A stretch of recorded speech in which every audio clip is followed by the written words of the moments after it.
College, big game this week. Huge game this week. I'm just going to jump right in. Number 4 versus number 2. Arizona Wildcats versus the Cougs. U of H, Houston Cougars. In Houston this Saturday, 2 p.m. Central Time. That will be the game of the weekend. Who you got? Truesdale. Cougs. I'm going with Fleming. Arizona's tough. Arizona's good. They were number 1. They were number 1 for a while. It was all good. And I'm going to tell you, they're going to come back. I know that Hoffine's going to be crunk. You know, I know it's going to be loud. I go Houston. But Arizona is going to come because they come back with 2. No, they're going to be real. They're going to be real. They come back. They came back last night against BYU. Yes, they came back. So speaking of that, so right out on the heels of this game, so to your point, you had U of H coming back off U of H. They just put, huh? No. Yeah. You had U of H pulled out a close game versus Iowa State. No, they lost. They lost a close game versus Iowa State. Yes. But it wasn't Ames. So 70-67. And Iowa State is number 6 in the number 6. No, Iowa State ain't no point. I tell everybody, you gotta come through the Big 12 if you're gonna win a championship. In basketball, you gotta come through the Big 12. Best basketball conference. And like you said, Arizona gonna come in with a chip on their shoulder. Everybody been waiting on this game 2 weeks ago. Arizona, Houston, Iowa State, Kansas. They're the best basketball conference in the Yes. No, and you got the teams at the bottom. They were ranked. Did you say BYU? But Florida Central's really ranked. Did you say BYU? Texas Tech. Yes, it's playing well. BYU. They beat Arizona. Texas Cincinnati's in that mix. Shout out to Kev. Cincinnati is. Good thing about it, they're not trash. They are garbage. They are garbage. They are garbage. But the thing is, if you at the bottom of the conference, you still tough. It don't matter. If you're at the bottom in that conference, you're still tough. Yeah, no, you are. It's like the SEC in football. You can lose. And I'm going to tell you right now, the teams that don't get in the NCAA tournament, they're going to win NIT in the Big 12. Mark my word on that. So you had Arizona. They just recently beat number 23 BYU, who has one of the top players in the country. We're going to talk about him in just a second. Projected to go either number 1 or number 2 in the draft. Number 1. So Arizona played well that game. Very well. Very, very well. Yeah. So you got Houston this weekend or Arizona? I got Houston. Okay. I am going to go with my head as well as my heart. I'm going to go U of H. Oh, I'm about to say. I'm going to go U of H. I will say this. But it will be a tough game. It's going to be a fight. I think the game will be won and lost down low. I think the game will be won and lost at the free throw line. Very much so. I can see that too. But it's going to be how well does Scenic for Houston play against their bigs. Because when Arizona lost to Kansas, their bigs got mishandled by Kansas bigs. Yes, it did. When Arizona beat BYU, their bigs played very, very freaking well against BYU. And so it's going to be, can CNAC get in there in the mix with Tugler and the other guy, I can think his name. If CNAC does what he did against Iowa State, even though he had 13 rebounds, which I loved, but if he gets very shy with the ball, I'll say, it's going to be hard. So I'm looking to see Fleming handle that rock. Fleming going to do all they can stop Fleming from doing what he's going to do. Yes. All they can stop Fleming. I think Sharp is still going to have 4 or 5 threes. Yeah. I think that's why I say it's going down low, because I think the guys up top are going to do what they're going to do. And I mean, it's in Houston, so that's going the crowd's definitely going to help them out. It definitely helps. It helps out a ton. Are you familiar? So this is in the chat. I'm not familiar with him. I'm going to go look him up because he's at SMU. Jerron Pierre Jr. They said we're sleeping on him at SMU. He's a beast. Are you familiar with him? I know a little. I'm not going to say I'm super familiar with him. I've seen some stuff. Game? He's a 2-3 like everybody else. Okay. Very quick, good shot, get to the middle. I like him a lot. They got SMU as a bubble team right now to get into the tournament. We're gonna hop more into the tournament. While we're in the mix of SMU being a bubble team, be on the look for them to be a very, very, very good team very soon. Well, that's why they went. That's why they went and got another coach, because they played against one of the best conferences too. Because of the people that's getting ready to go there. SEC. SMU with NIL. Oh yeah, it's a chance to be good. But you still got to bring the right coach. You got to bring the right coach. You got to bring the right players to compete with the ACC. They're going to have the money to do all that now, but you got to compete with the ACC. I think they're going to be good. Because it didn't make no sense for them not to even get picked up in a major conference. How they did, that's a whole nother story. Like you said, they got the bread. They got the bread, baby. So Big Bill, Mob, 94, 70. We're gonna go look up Yes. Jerron Pierre's game. Big Bill Mob, good call, baby. Yeah. We're gonna look up his game. We're gonna talk a little more about him for sure. So this Kansas dude, man, what's his name? Darren Peterson. Peterson, yeah. Projected to be the #1 pick. He scored 23 points in 18 minutes this past week. And then, but he pulled himself out for cramps. Yeah, put himself out. Yeah, he pulled himself out the game.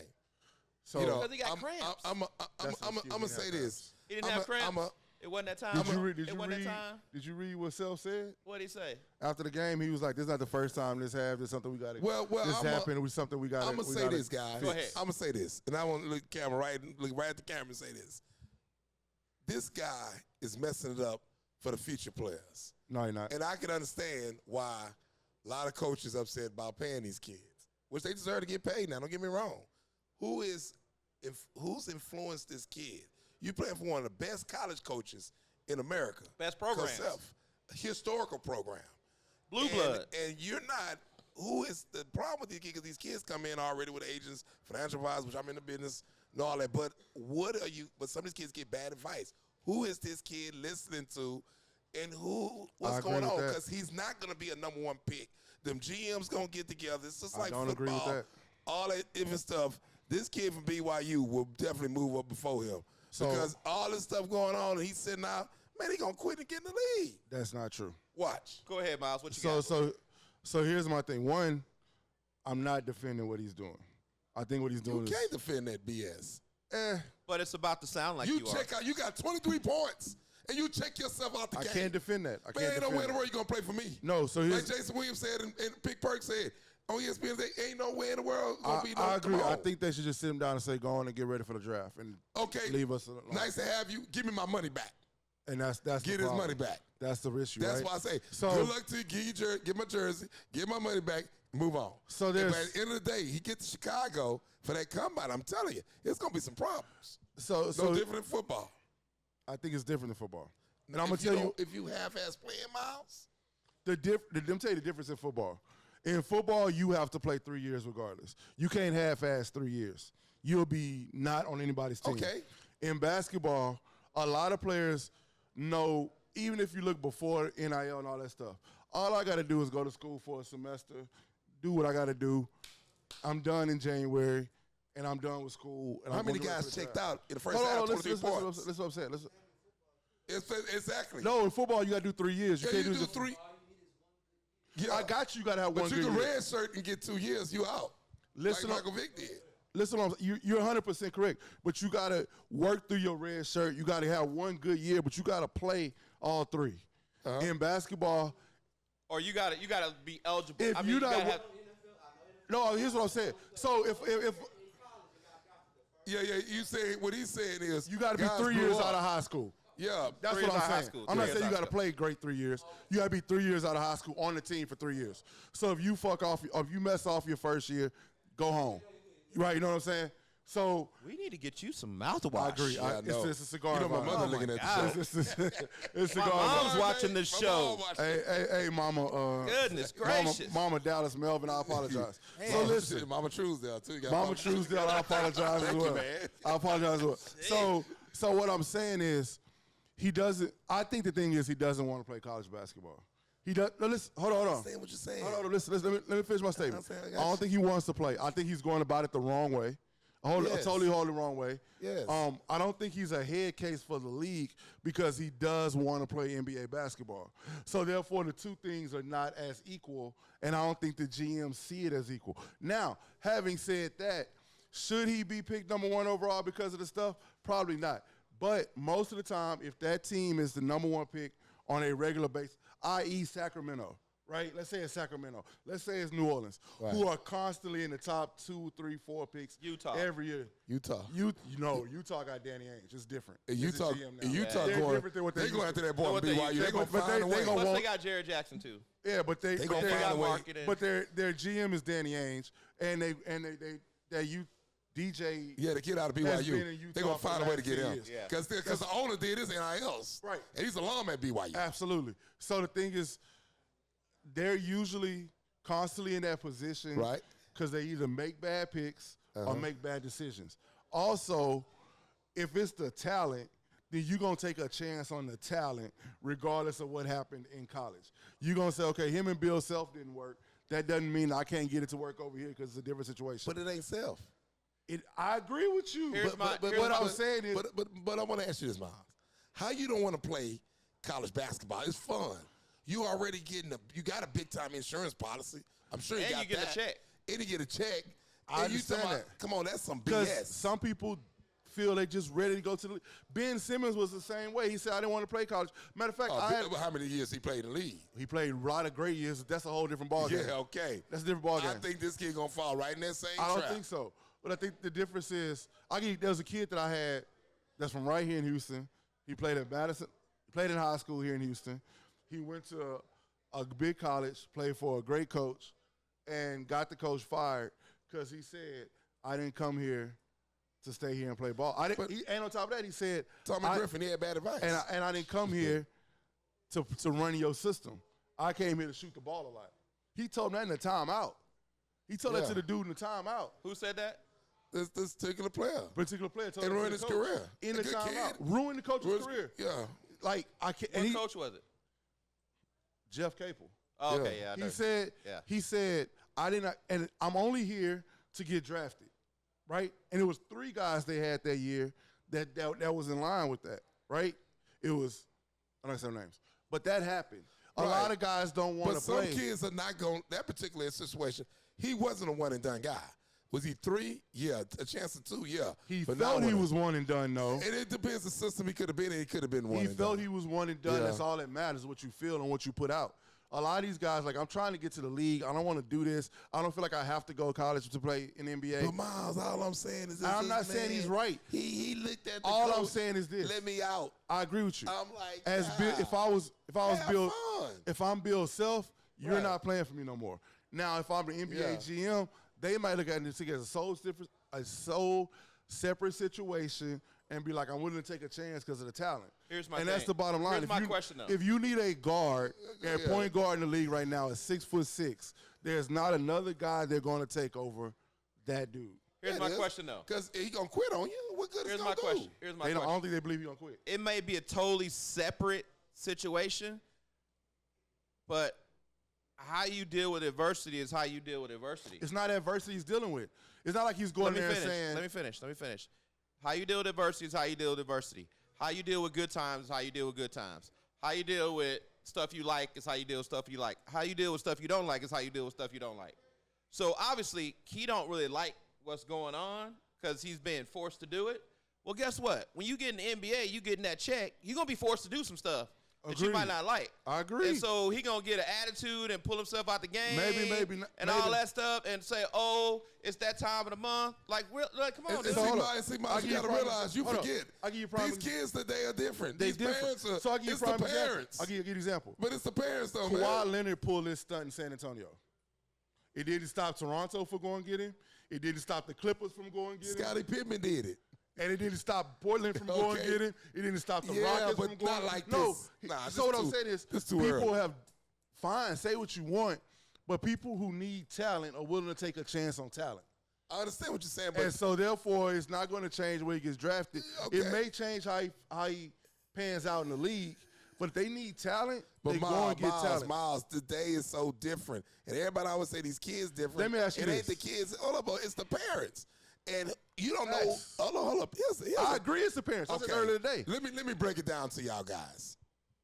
Today's time, I know kids are very talented, okay? But they don't get recruited because you know why? Parents. They got attitude. Families, The parents. attitudes, They don't all want that. to deal with that. I know these parents out here ruin these kids' career. They gonna know who this kid listens to. They're gonna find out who advises. Oh, they this know kid. all that. So if these people are crazy and ignorant, they ain't trying to deal But with we the kid. can't. But hold on, I'm not. I gonna know a parent right now about to run her kid career. So hold up, we all know that. We've all been through that. I can't say we know his parents are ignorant. I can say that whatever advice he's getting is not great. So what I can say Advice is, getting is ignorant. I can say he's not getting You check great. your, You check yourself out of game. You hot. You It's rolling. bad advice. That's selfish. Nobody's holding them accountable for it. All I'm saying is, when the GM looks at I need talent, I'm gonna take it Because the GM ain't gonna deal with no head case either, though. the GM don't have to deal with the head case. The coach does. The GM. Let's talk about another college student that's potentially making some bad decisions. I heard over the weekend Ryan Williams, wide receiver for Alabama, got engaged to his girlfriend, now fiance, which normally, congratulations. I'm sorry, did I miss something? Oh, I'm sorry. Oh, what do we got in the chat? Oh, yeah. There go Truesdale, blaming the parents again. No, hold on. Exercise. Hold on. Y'all say what y'all want, and I'm with Truesdale on this.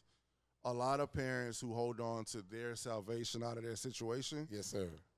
make a lot of bad decisions for their kids. I read a quote about 5 years ago, and I still hold this.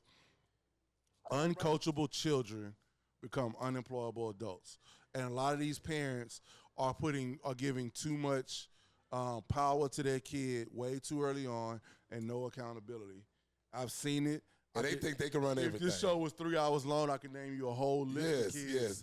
That's been the case. They think they Mama Joy. Like, And that's why they go to 6 different high schools, play on 8 different AAU teams. Like I Get can in tell, the portal, trying to go all over the place. all over the world, And yeah, sense. looking You got for school another right here, wanna get you situation. great. Yeah. Go to train. Like I could tell you wholeheartedly how many times I've had a conversation with a parent that says, And I can tell you you're the same taking thing. away the opportunity for your kid to learn how to work through adversity. One bad decision going to the wrong place don't fit can ruin your career. Well, Yeah. on top of that too, I mean, we got to call it what it is. It's sad, but some of these parents, all they do is pimping their kids. I said that from the beginning. All they do is pimping It's their kids. our way out. So Right, I tell you, I sat around, had a conversation. I was in the midst of a conversation with one of the top college coaches of all time, and he literally said, "I need players that don't have dads, because if I'm the salvation for their mama to get out, she's never going to have him do anything against me." He literally recruits high school players based on that. Oh, yeah. I heard that. You know what I'm saying? that's very harsh. That's And this harsh. guy has won national championships. He has put probably more players in the NBA than anybody we could think of. And But he's I done got it. what you're saying, but mamas could be headaches too. They can Daddies be. could be headaches. Because I was talking to a kid the other day, his dad, and I'm getting ready to work with his son. He played quarterback, and I just told him, I said, got a lot of quarterbacks I'm working around the country in high school football. But it's something about these dads down here in Houston. They think they can train their sons. And The they know they dads need are the living opportunity. vicariously through their Yes. children. That happens a lot. Yeah. Carry on. Go back to your thing. So